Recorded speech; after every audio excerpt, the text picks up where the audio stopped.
Hey guys, welcome back to the channel. Good to see your lovely faces. Hope you all guys doing fantastic. So guys, today is slightly different video. Today we're gonna do a step-by-step guidelines how I took this image with my smartphone, and also I'm gonna show you how to set it up, how to take the image and how to edit the image only using your smartphone. I recently had a discussion with one of my subscribers if it's still worth buying a camera or if you can use your smartphone for whatever you want to do. And today, as mentioned already, I'm going to show you how you can improve your smartphone photography with simple, easy tips and tricks. Let's dive into it. So that's literally all we need. We're going today with the perfume bottle we want to photograph, just to have a subject basically, or a theme to go with.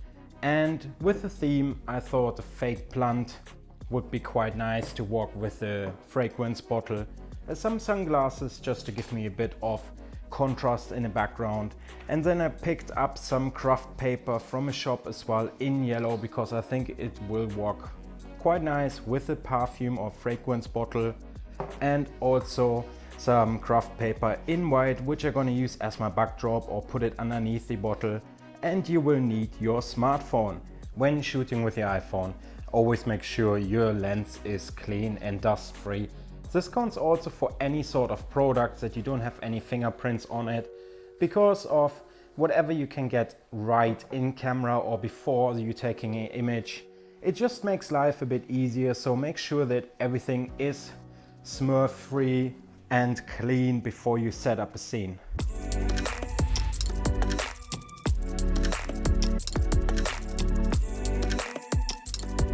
So now we did set up a scene, and when shooting products at home with natural light, always make sure that you got some sort of soft, beautiful light. If, let's say, the weather would be outside nice and sunny and you would get harsh sunlight into your house, flat, or through the window, make sure and look for a different window where you don't have any harsh sunlight coming through. Also, another little tip is I got here on the left hand side one of those craft papers folded and put it just behind the bottle. Basically what I want to achieve with that is that some of the light get bounced back to the bottle to give my bottle a bit of background lighting. So before we actually start, let's jump quickly into the camera app settings and let's switch on the grid. This will basically help us within a camera app to follow the rules of thirds. So basically you get your 9 cubes, which helps you to compose your image better.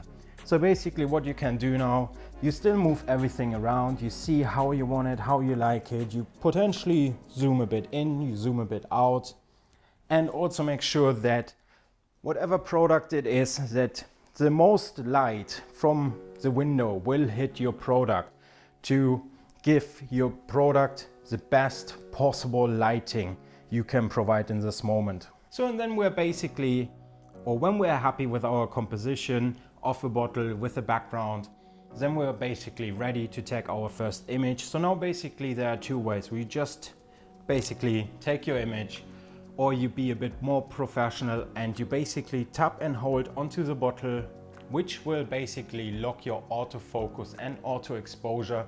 This means if the light would change, your lighting will be still set up for the bottle and nothing will change. And then we can decide if we want to brighten our image a bit up or if we darken it a bit. In our case, I would say we darken it slightly because we want to keep our highlights and our shadows. So we darken it a bit, taking our image. And quite frankly, I think that doesn't look bad at all. Let's jump into Snapseed and do some editing. So we're basically now in Snapseed.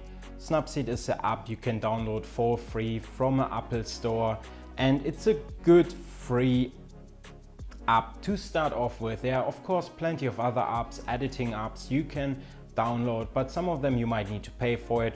Some of them you need to have a subscription already, like with Lightroom. So Snapseed is a very good cheap option or even free option to start off with and give your image a bit more pop. So basically you could add already like a preset if you wanted to, but we dial all our settings manually in today. So basically we start off with tune image, and then we brighten our image a bit up, and everything I do right now is basically to my eye liking, what I think is right or wrong.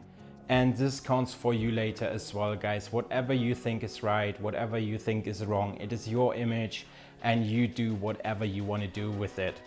So we brighten the image up by around 30% and then add a bit of contrast back in.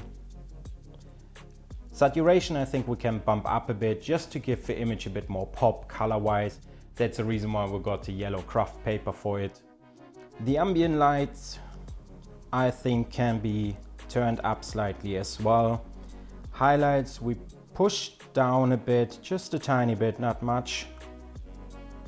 Just to preserve our highlights basically. And then shadows, I think we push down a bit as well. You also got on the left hand side bottom your histogram where you can see how your image will behave when you do certain edits. And apparently it's slightly to the brighter side, but I do like it quite intense right now. I want the image to pop just for the color aspect point off, and it is a glass bottle, so I would like to have the image with a little pop. So next one, we're going into our structure. Because it is a product, I like a bit of structure in, and also we're going to sharpen the image by quite a bit as well.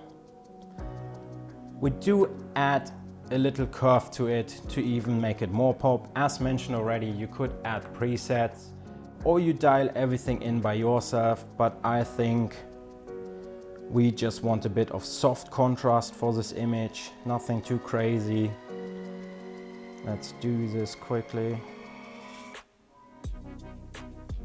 So basically everything I do is like literally just to my eye liking, what I like, what I dislike. And if you tap and hold the image, you can see a before and after image as well, and then you actually just do whatever you like.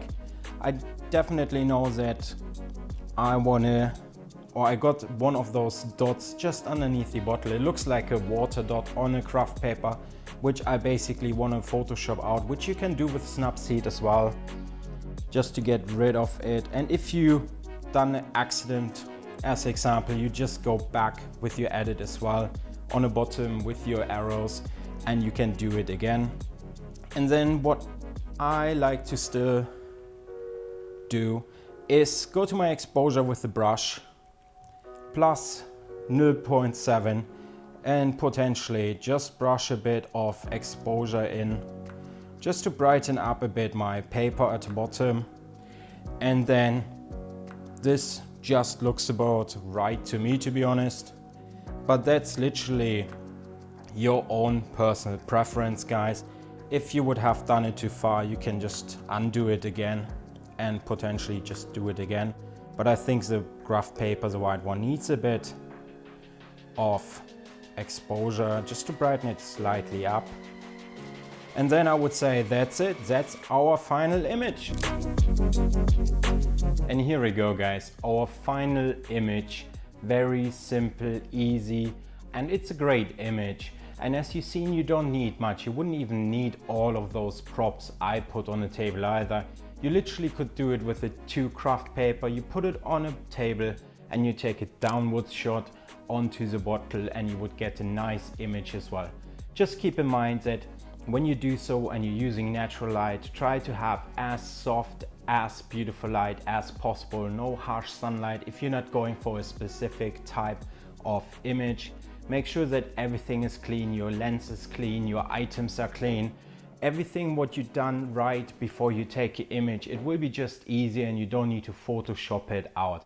And with that said, guys, today I hope this was of interest to you. If it was, hit the thumbs up button. Let me know in the comments. Let me know what you think about this step-by-step guidelines today. And with that said, like, comment and subscribe, and I'm gonna see you, my friend, very soon in another video. Cheers, guys.